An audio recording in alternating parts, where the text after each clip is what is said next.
Hi everyone, I'm Dan Vargas, and this is Alex. and we are starting a podcast. This is our first episode, pilot episode, and this is Hard Reset, where we're going to go back in time and we're going to talk about all of the games that meant something special. We'll talk about some games, talk about the consoles, and we're going to just go through what it meant to us when we were growing up and the type of impact that it had back then and what it means today.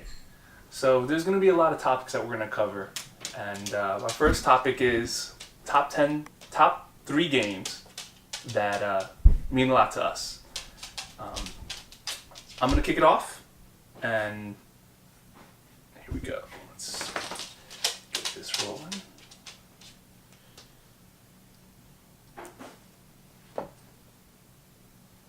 You can calm down, Kath. It's fine. It doesn't matter. I'm going to keep it as chill as possible.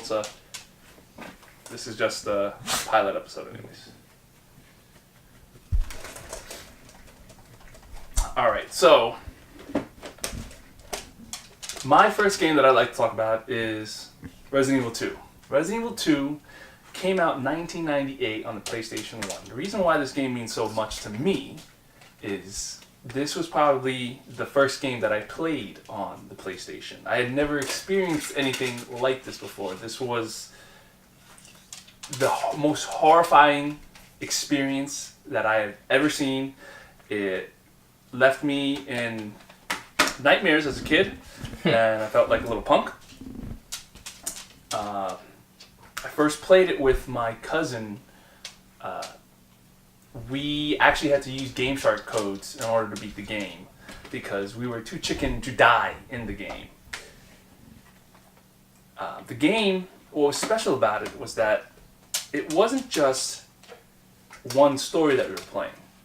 You had multiple stories. So you had Leon and you had Claire. And each one, the 2 stories interconnected.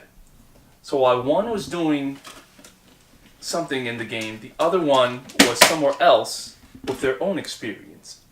And you could play it up to 4 times with 4 different stories because there was a side A and a side B to each one. So that today that'd just be crappy DLC that you'd have to pay $20 for each one and to spend like $100. But back then, this was just $50. This was a $50 game. And that's all you needed. There's so much to this game, and if you even look here, it says, be a part in the movie. And me and this dude always joked about that's how Michelle Rodriguez got her part in the movie, because she's a horrible actress. Anyways, yeah, the horror in the game, the beginning of the game, if you look here, you can see, this is actually directed by George Romero, the guy that did the original Night of the Living Dead. He was chosen to direct this commercial, and originally he was actually going to direct the first movie, but a rumor was Capcom wasn't too happy with how he was handling pre-production, and they decided to go in a different way, which honestly wasn't much better. But yeah, this game means a lot to me. So want to kick it off? Yeah, well, first off, I just want to mention one of the criteria that I had for selecting these 3, because obviously both Dan and I have played, hundreds of games by now. But what separates these 3, I feel, from the rest of them that I've played is how influential they were to me growing up as a child. So what I decided to do was I decided to start with my first gaming console, which was the Super Nintendo. Cat, you let her outside? And I decided to go with Super Metroid as my first game. Basically, from the moment I turned the game on, Dan, like the creepy music that you see, the introduction with the dead scientist, and the title screen, and so much mystery there that you were just intrigued from the very beginning. And the moment you start the game and you have the introduction and you're introduced to Planet Zebes, where it's this huge world with hundreds of hours worth of exploration and seeing dozens of power-ups and upgrades that you can have and discovering the game, it really influenced me on what kind of games I wanted to play in the future. and it spawned this whole series of games, which what they call now Metroidvania, which games that are similar style, like No, you can keep talking. Castlevania Symphony of the Night is an example of a Metroidvania style game. But it was that type of exploration and gameplay and the various gameplay mechanics that they had that really sparked my interest in it. Princess, go outside. Go outside. Resident Evil 2 is still playing. Yeah, there's nothing. Remember, I told you there's nothing I can't switch. Oh, I can. Yeah, because it's kind of weird to be talking Well, about... I know that, but this is just the pilot. I can't control. Couldn't change the order, so I have to do this, I guess.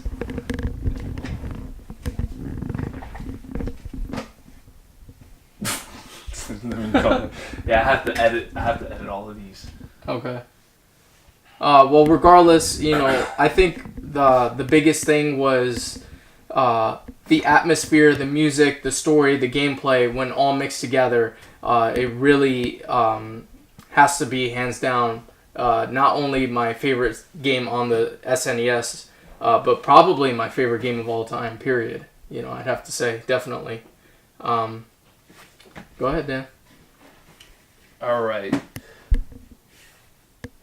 Next game I would like to talk about is something that me and my cousin still play to this day together, and I will buy this game over and over again, no matter how many times they re-release it, just because it means that much to me, and that is Streets of Rage 2. Streets of Rage 2 is the sequel to Streets of Rage 1. It's a Sega Genesis game. Came out, I believe, can't really make sure right now, 1992, I believe, and the game is your classic beat 'em up.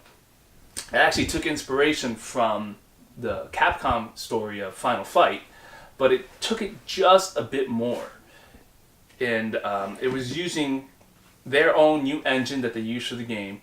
And what I liked about it was the style. This game was soaking with style to me.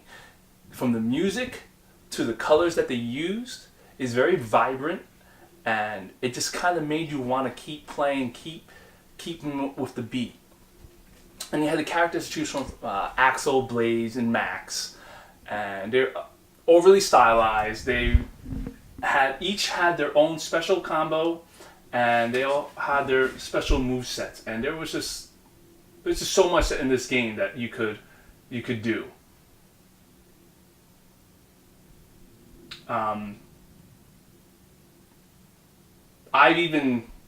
Me and him, we would still play this game on the hardest difficulty, and I believe we beat it once on Mania. Yeah, I think one time. It was by luck too. Yeah, and that was back Complete when luck. I think was it here or was that back at Game Crazy? Because I remember me and you were playing at a Game Crazy when you were working. It was just dead. Right. Yeah, I think at the time that I was working at a game store, we had just popped it in and we played it and managed to beat it somehow. And when I mean barely, only one of us.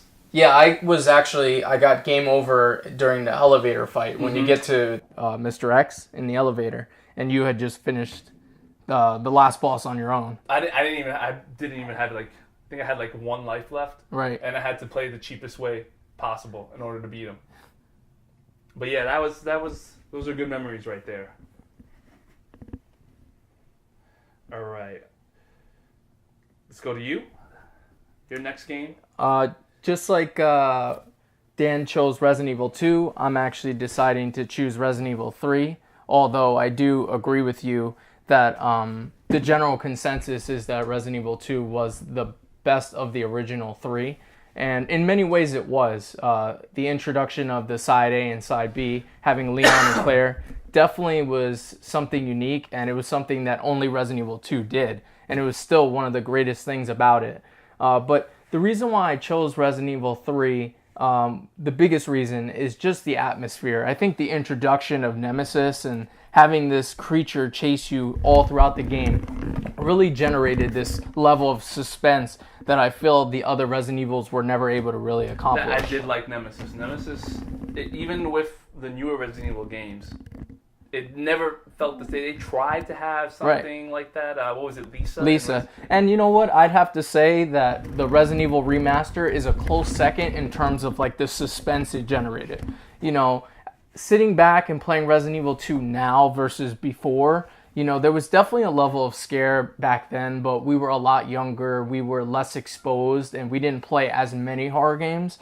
I feel like Resident Evil 3 has stand the test of time more in terms of the level of suspense. Just like the creepy music and the eerie atmosphere, combined with the fact that this Nemesis figure is literally chasing you throughout the entire game. And it was really also cool. the only one that had multiple paths within the middle of the game. So there was always different endings within the Resident Evil games, but this one was clear where you could either avoid Nemesis, you could run away from him, or you could like electrocute him or push him off the bridge, and each one would affect and create a different outline. So and we haven't seen that again in a Resident Evil game. Yeah, well, that was, I believe, their answer to having an alternative to a Leon A and Claire B alternate style storyline, where instead of having two separate storylines, they just had alternate paths by having you choose different options throughout the game.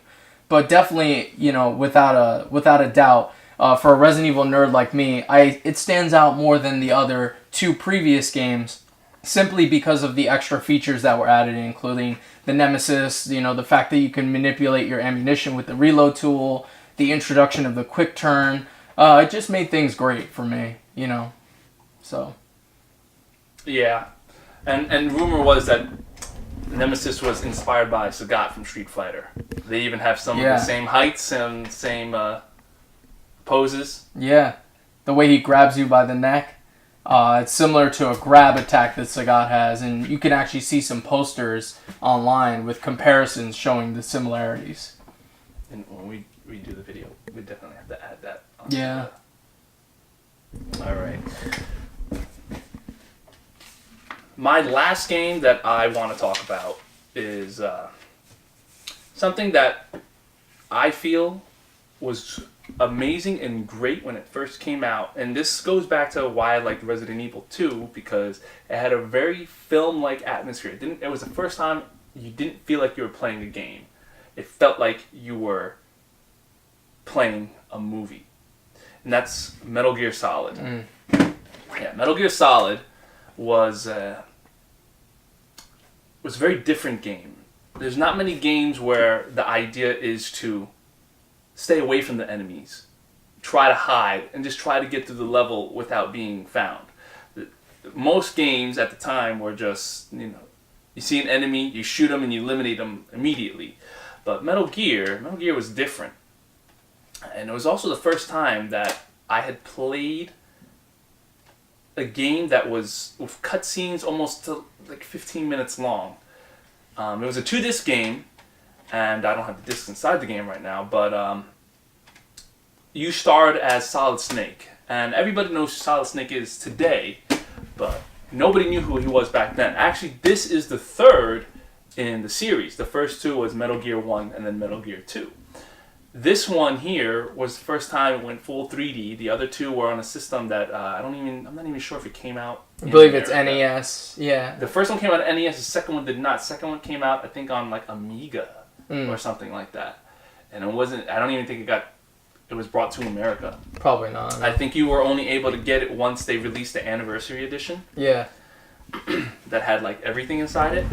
But yeah, you star as Solid Snake, and it's everything you would find in a big budget action movie.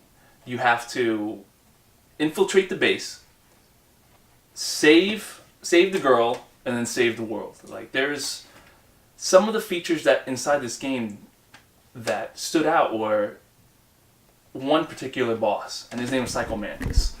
Now, let her in. Psycho Mantis was unlike anything I've ever experienced in a game because it actually took you out of the game.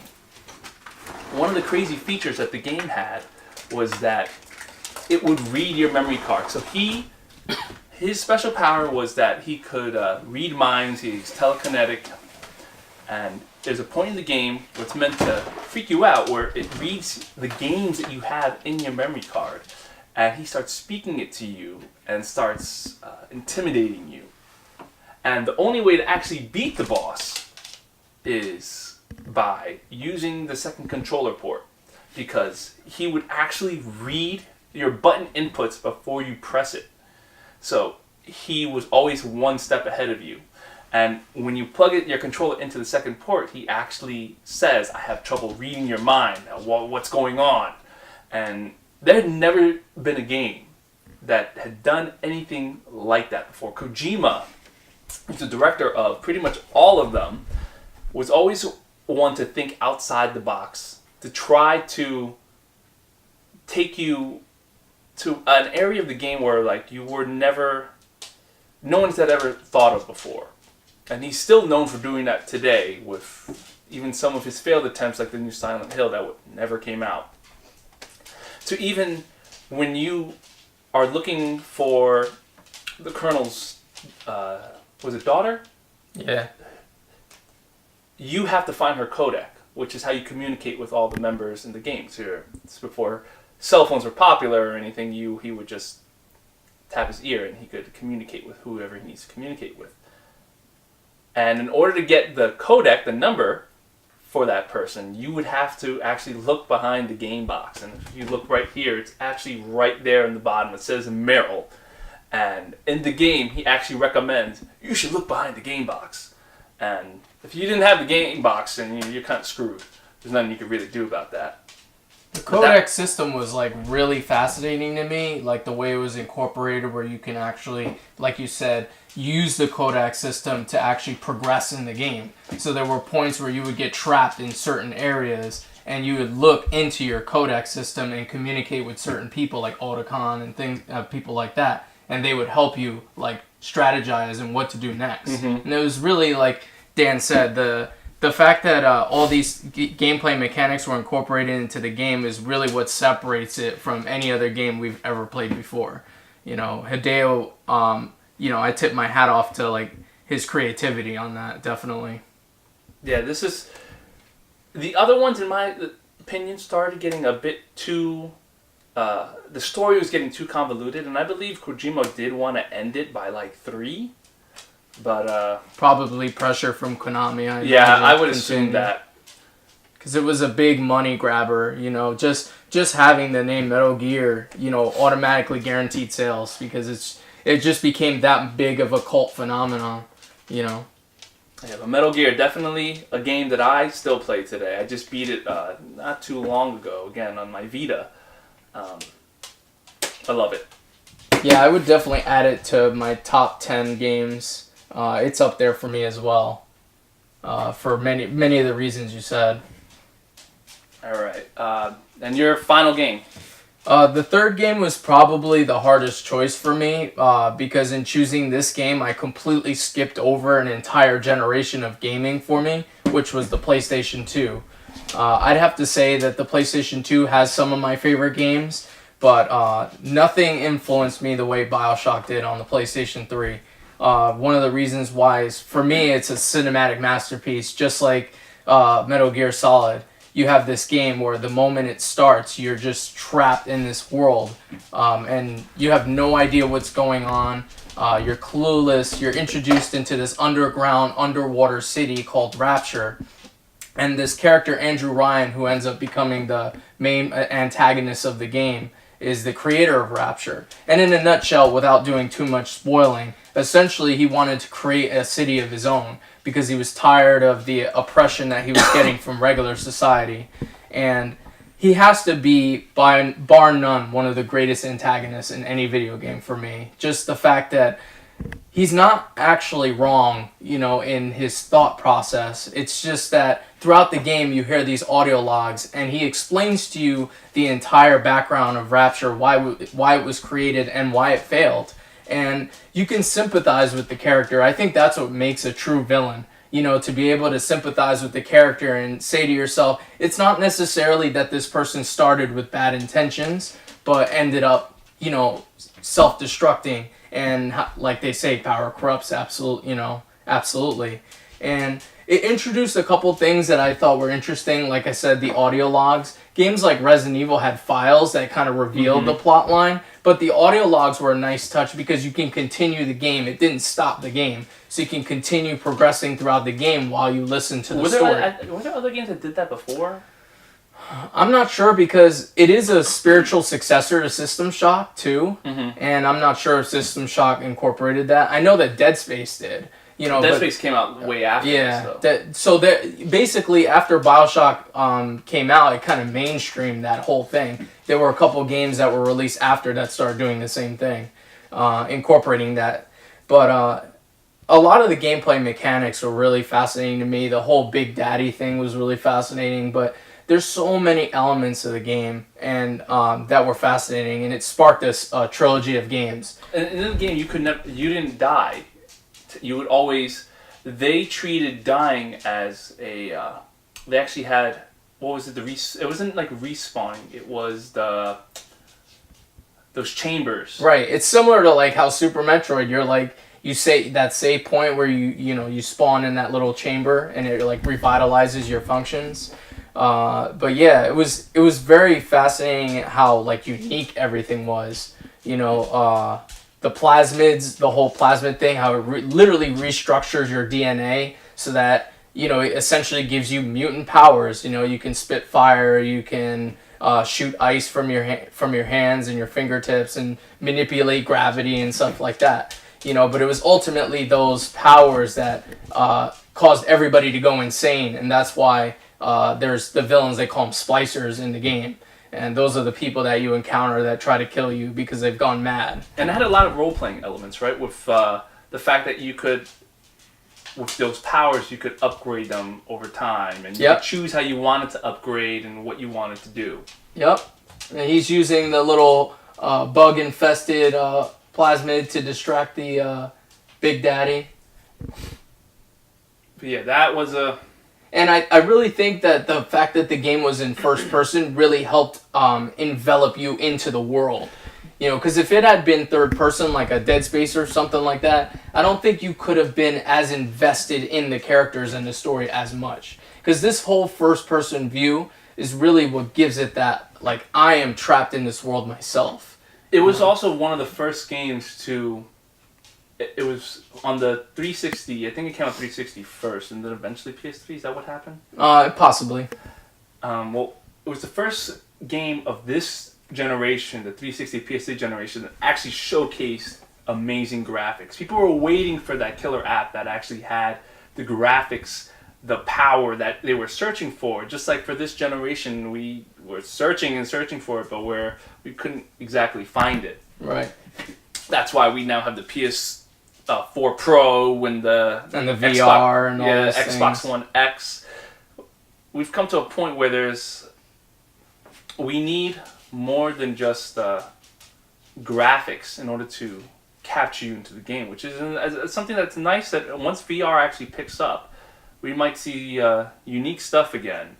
Well, the last final point on BioShock, I think one of the things that was what it really did was it caused game developers to say, we're going to create a game that rivals cinema, and novels in terms of how engaging and complex the storyline structure is. Like Hideo Kojima was successful in doing it with Metal Gear, but after Metal Gear, we didn't really see anything like that. I feel like BioShock stemmed a group of games afterwards that were saying it's okay for us to create games where the storyline is the main focus rather than focusing so much on the gameplay. Yeah, a lot of the artists that create these games, they struggle to actually create more games like this because of the system, the way the franchises work. You have a million Call of Duties that turned out every year, and there's every Call of Duty, some of them are good and some of them are misses. And it's hard for a lot of these people like Kojima, and I forget who's the creator of BioShock again? I can't remember his name. Yeah, I forget. But he had his studio closed down. Yeah, because the games weren't making the money that they wanted to see. The last game he was able to do was BioShock Infinite, and that may possibly be the last BioShock that we see in a while. Yeah, unfortunately, And, you know, this is obviously left for another topic, but it's the same issues that we see in Hollywood, where a lot of the times what is successful is not necessarily what's the best thing. You know, they'll have 6 or 7 Transformers movies, but they'll have only one really good, you know, The Raid or something like that, because unfortunately the movies that generate a lot of money are not necessarily the best and highest quality of films or games, for example. Not only that, a lot of these movies with unique stories, they're risky. They certainly are. But we can do movies another time. If anything, I would also like to do movies. Video game movies, that'd be an interesting topic. Oh, yeah, man, it would be brutal, but it would, and painful, but this is our pilot episode. We'll see how this goes, and hopefully we can keep doing more of this. Thanks for tuning in. Thank you. All right. Shut off now. So down, off, down, down. So we did. They're split into 3 files. Let me see how long this was.